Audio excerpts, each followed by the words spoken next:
Okay, my name's Hannah Oyewole. I'm 22 years of age. I currently work as a sales and marketing coordinator. That's my profession. I graduated from this university last November with a first class honours in business management. I did an event in a forum called Fully Loaded, which was the first gospel night in a forum with over 300 people in attendance. And I'm currently rolling out more seminars and more events to inspire people and to just capture their mind. So, we're on the topic of procrastination. It's page 3, I believe. And we're just looking at some of the things that people procrastinate about, some of the things that you've been letting go. I asked earlier today how many people have had something in mind that they want to do, but for some strange reason they didn't complete it. For my young lady here, Toby, she said it was her driving lessons. Does anyone else have an example that they want to tell us? Because we're going to actually deal with this today. Anyone? Actually, I have, with my coursework, I tend to put it off until the last minute. Is anyone else in that boat? Who puts off their coursework until the last minute? Why do you do that, by the way? Because I can give you some techniques, because obviously I've passed through that stage, but why do you do that? Are you afraid? I was very afraid. I was very afraid to start my work. I was so afraid of failing. So afraid. I had to write a smiley face before I started every coursework. That's how afraid I was. Because I thought, I want a first class and I need to get this first. It's not even, you know one thing you have to do, don't give yourself options. It's this way or there's no other way. That's literally how you have to be. I know one girl that she bought a one-way ticket to America with no job, no money, one-way ticket. That's faith. Do you understand? And fair, if you write this down, fair stands for false evidence appearing real. I know you've heard it so many times, but fair is false. When I was doing my studies, I thought, there's no way that I'm going to get this first class. Oh, my mind was terrorized with thoughts that I'm not going to get this first class. And I literally had to pump myself up with faith. But let's get on to the practical side now, because you can stand up and say, I'm beautiful, I'm determined, I'm going to get first, I'm going to succeed. But if you're not, faith without works is dead. If you're not applying the work, you're not getting nothing. Let's be real. Too many people are lying to you. You have to work your ass off. I almost collapsed whilst I was trying to get that first class. I'm just being real. I'm being real. I didn't really have a social life, but that's the sacrifice. That's the price I had to pay. So, procrastination. Somebody say procrastination. Procrastination. Say it louder. Procrastination. The reason why I want you to say it, in fact, stand up. I don't care. We have to stand up and sit down as much as possible till you get it. Say procrastination. Procrastination. Does anyone know what that means? Prolonging things. Go on. It's not. Is it when you leave things to the last minute? Leave things to the last minute, yeah? Saying you'll do things and you never do it. Saying you'll do things, you never do it. Or maybe when you do something else instead of doing the task. Do something else instead of doing a task, yeah. It's actually, the actual dictionary word is the act of delaying something or putting something off. That is just as simple as that. Has everyone written the 5 things that they procrastinate about? Does anyone want to share one? If you're bold enough, please share it. Just one thing. What is it? Waking up in the morning. Hey! My sister, you have hit a very good nail on the head. Waking up in the morning, I can't hear my alarm. I think my housemate Salome can testify to this, but yeah. I don't know why. Who else struggles with sleep? It's so sweet, Waking up. but so deadly. And I learnt my lesson this morning. Hey! I thought I was the dawn. I was coming from London. I thought, yeah, I'm big in it. Let me just make my way to work when I want. Jumped on the Victoria line. The tube has now been delayed an extra hour. I said, what? I was just sitting on the train. I was like, you see, if I had woken up an hour or 2 hours early, I'd be laughing at the people that are now stuck on the Victoria line while waving at them in outfitshire. Instead, I decided to snooze 1 hour, 2 hours. There's certain things in your life here that you don't need anyone to tell you about. You just have to make up your mind.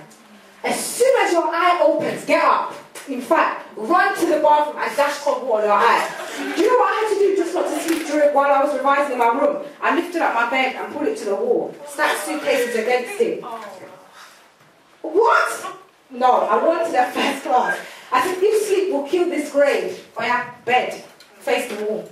Because I know what I wanted. So, the thing is with sleep is that you will get up. You will hear the alarm and you'll get up. So, the remedy is, get up. I can't say anything else. Get up.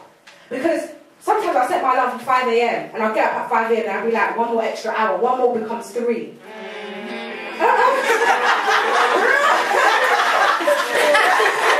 then you look at yourself and you're saying, where did the time go? So I already told you, I wanted to write something for women. And like, one thing with me is sometimes I do think about what people think quite a lot. And I've been told this. Another thing I want you to do after this seminar is actually sit down with one of your friends and ask them to be real about you. Tell them to tell the truth. It can be painful, but trust me, do it. Because what are you doing? You're analysing does anyone know what a SWOT analysis is? Yeah. Yes. Strengths, weaknesses, opportunities, threats. I just had one revelation and I said, why can't I develop one for myself? So I developed one for myself. Hannah, what's your strengths? Okay, Hannah, what's your weaknesses? Okay, Hannah, what opportunities are presently in front of you, jobs, that you're not taking? And now what are the threats in your life? What are the things that are toxic? What are some of the toxic things that are inside your life? That's your SWOT analysis. And when you analyse those things, pick out 3 things and decide how you're going to deal with it. This is where it becomes practical. Do you understand? I'm not trying to tell you the what, I'm trying to tell you the how. So write down those 5 things that you procrastinate. You find yourself procrastinating. It could be driving lessons. We're going to go into money and investments. I don't care. That's one area I'm going to touch on. As I said, invest more in your head than on your head. How many books have you read this year? As I said, this is my library. Only a fraction of it is in this suitcase of the books that I've read. It's in this suitcase this year. And I'm not saying it to flash. I'm saying it for a reason. What have you read aside your academic books?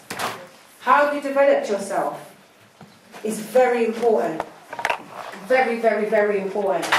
So, okay, we're going to roll on now. So, inside the treasure box, unlocking the treasure and your potential within. Who am I? This quote was written by a woman called Marion Wilson.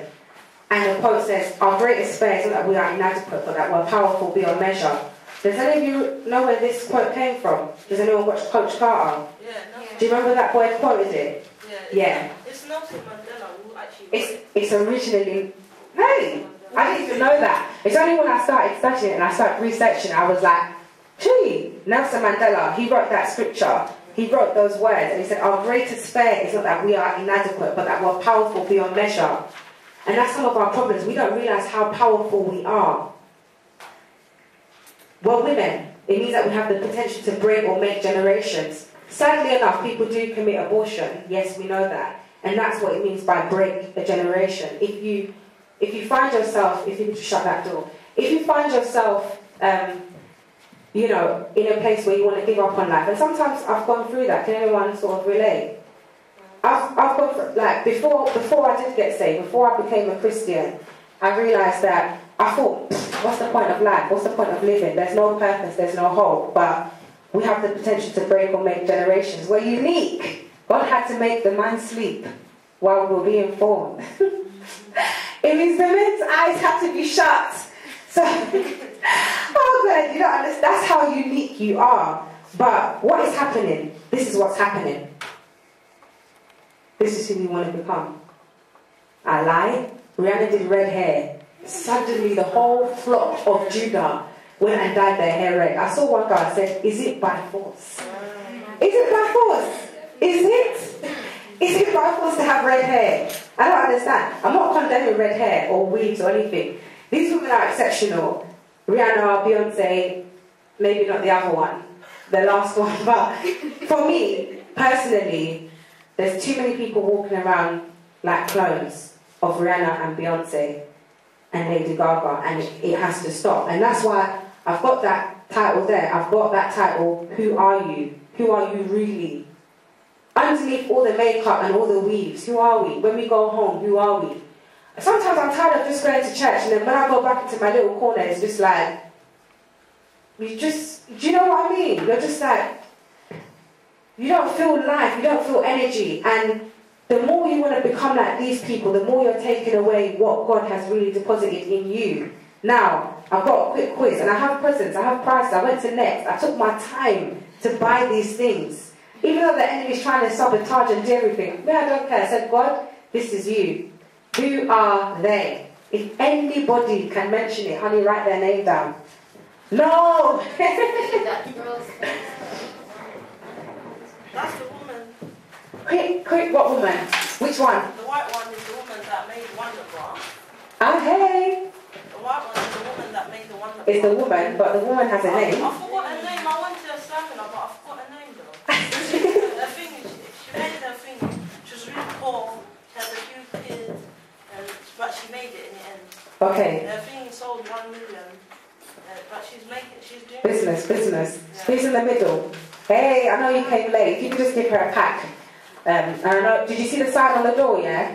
Yeah. Okay, cool. Good. It means that people are coming and they're looking. Who's the one in the middle? The one in the middle is actually outstanding. And she's from this country. I know her very well. I won't tell you her name because that's for you to guess. But she's only 24 and she's written 2 books already. Phenomenal. Absolutely phenomenal. Nigerian girl. Christian saved. It's coming back. Don't say anything. This lady hair, absolutely amazing. Let me tell you what she did, yeah? You see her with her short slick hair. There's a story behind it. She left her comfort zone, which was her family surrounding. She shaved her hair. She sold everything. She was earning a job. Her job was 60 grand a year. She gave that up and she took a plane, no money, no job, and flew to America. This girl has been on Oprah Winfrey's network as we speak. She has written her book. She sells body beauty products and she has a virtual online website. I have her book. I could not believe it. And she's in her 20s. If you know what she's doing, honestly, the reason why I'm saying this is look at the difference between when I'm talking about them and when I'm talking about them. Again, them and them. Why is it that everyone knows them? Why is it that everyone wants to be like them? Why doesn't everyone want to be unique like them? Do you understand what I'm saying? I'm trying to make a point here. I'm trying to say that who are you? Who are you really? It's not about trying to be anyone else. It's about identifying who you really are. The first lady is called Michelle Mone. You might want to write that down. None of you won the prize, by the way. Nobody won it. I still said something. The first one is Michelle Mone. M-I-C-H-E-L-L-E and then M-O-N-E. She came to this university. Absolutely phenomenal woman.